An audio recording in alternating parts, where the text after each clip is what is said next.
Jack Gibson spoke about you as well, and in such glowing terms, but he said that Ray never really wanted to hurt anyone playing football.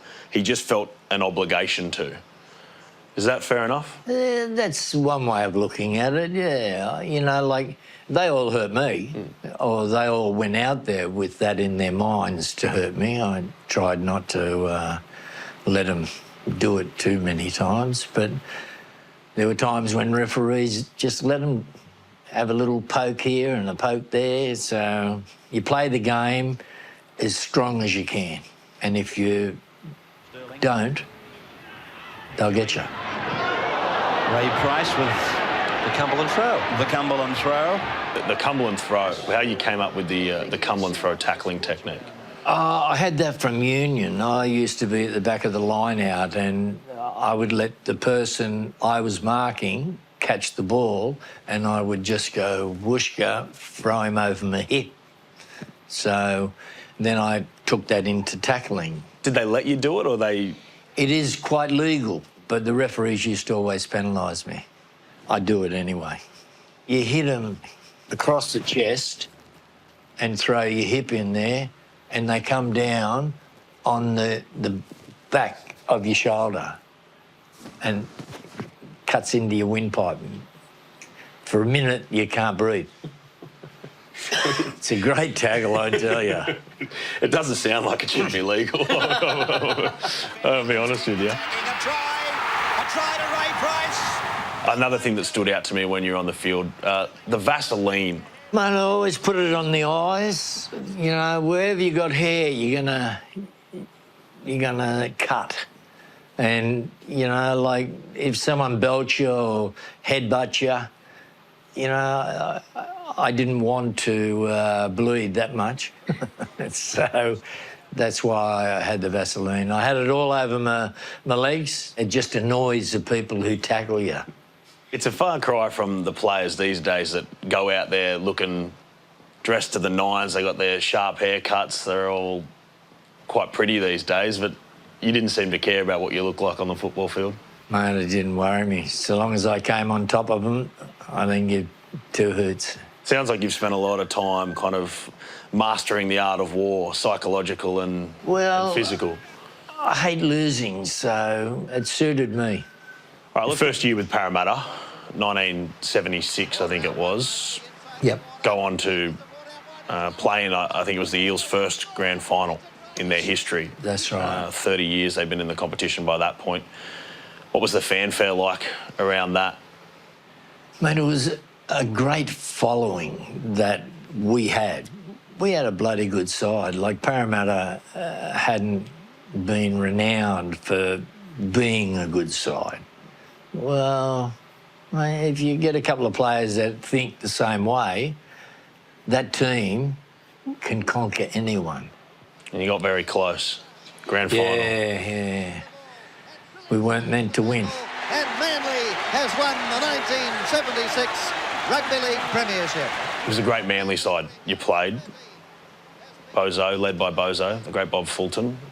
What was it like to play against him in that moment, in that grand final? Bozo was a cheeky bloke. I loved belting him. You tackle him, you put a little bit of extra in. But Bozo was a very good footballer. So, you know, he made the challenge very hard. But I enjoy challenges. Was that the start of your your rivalry with Manly for you? Like I don't hate Manly. I don't hate any side that I play or different teams. I respect a lot of players that play for Manly. I just like beating Manly. That's the best thing you can do. It was a great rivalry, wasn't it? Parramatta had rivalry with a lot of sides. Canterbury. The Dragons got you the following year. Oh, yeah, the Dragons, yeah. The losing those back-to-back grand finals in your first two seasons, how much did that burn you? Because it wasn't just a loss to Manly, then there was the next year, lost to St George in a grand final replay as well after the first one. Yeah, finished in a draw. We were dudded in a couple of things, but yeah, I'm not blaming a referee, but they can definitely change the way the result goes. So that's all I say about referees. 1981, it all changed. Jack Gibson arrived at the club. What was your first memory of Jack? Oh, I love Jack. He just comes up with all these sayings, all these things that he wants you to do. Instead of not winning the game, he showed us how to win. What was the biggest thing he brought to the Parramatta Teaching Eels? us, don't just look at it and think that's going to happen. Create something and force them to do something different. Gibbo he's a very smart man. And with Ron Massey, I don't know how we didn't win more competitions. You won a fair few. Yeah. It's Price through one tackle. Right into the clear comes Ray Price. He's got away from support. Now he looks, it's a try. Put out the glasses, but Kenny won't be caught from there. That's a great try to Parramatta. What was it like to finally break through? It was good to win, but it was all how Jack taught us to win. You know, it was like in the grand finals that we'd already played in, we just missed one thing, and Jack taught us that one thing. The celebrations afterwards, when they burned down Cumberland Oval grandstand. And The fans celebrated in the way that they thought they were supposed to. because for 2 years then, that meant you had to play at Belmore, didn't you? You had That's right. to play with the Bulldogs at the home ground. That's where the rivalry came from. I love beating them there.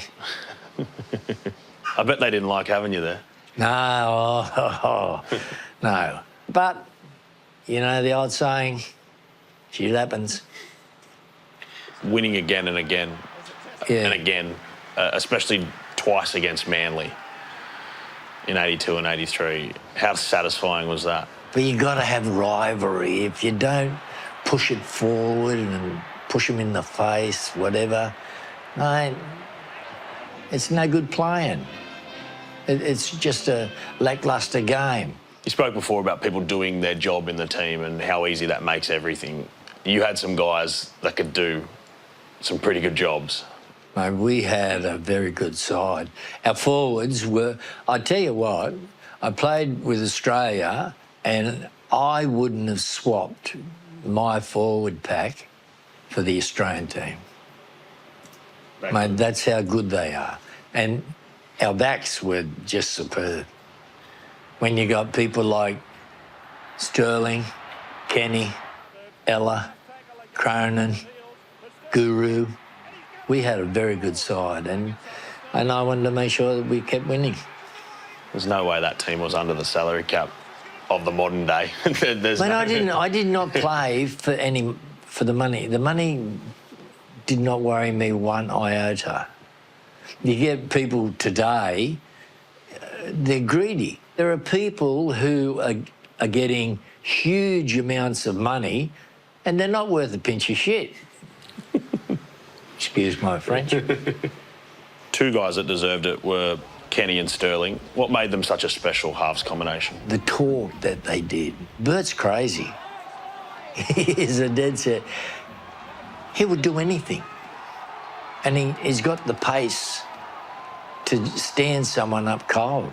When people kept saying, oh, no, Wally Lewis should be 5'8", I look at these people, I say, are you kidding?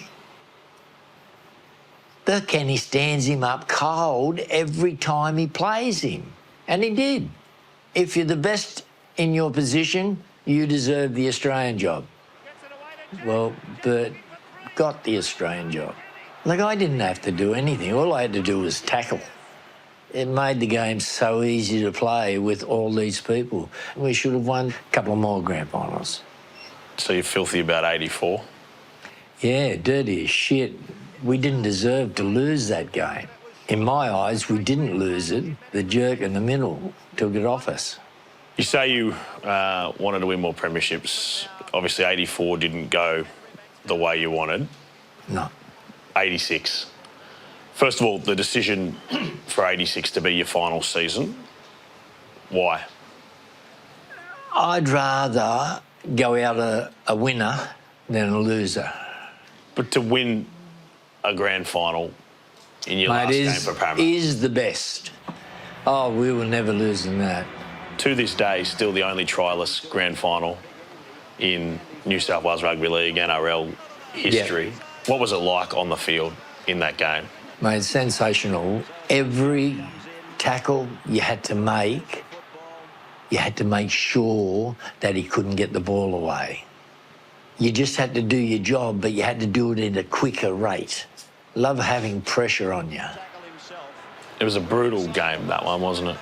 It's hard when the referee lets both sides bash each other. Do you remember how you felt at the end of that game? Because you Relieved. looked physically exhausted. Yeah. They picked you up and you almost like your body was limp. You just gassed, out of gas. Mate, well, it's no good saving anything for the walk to the dressing room. Well, I never did that. Chaired off in that game By alongside the people I was chaired off by, mate. alongside Mick Cronin. Yeah, it's great. People always say they think about those moments when they retire, when it's all said and done. Mate, I see those guys every year. We have a reunion every year, and we have been since the grand final. That's the difference between a good side and a great side. It was the hardest game.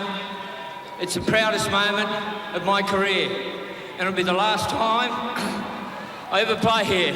Thank you.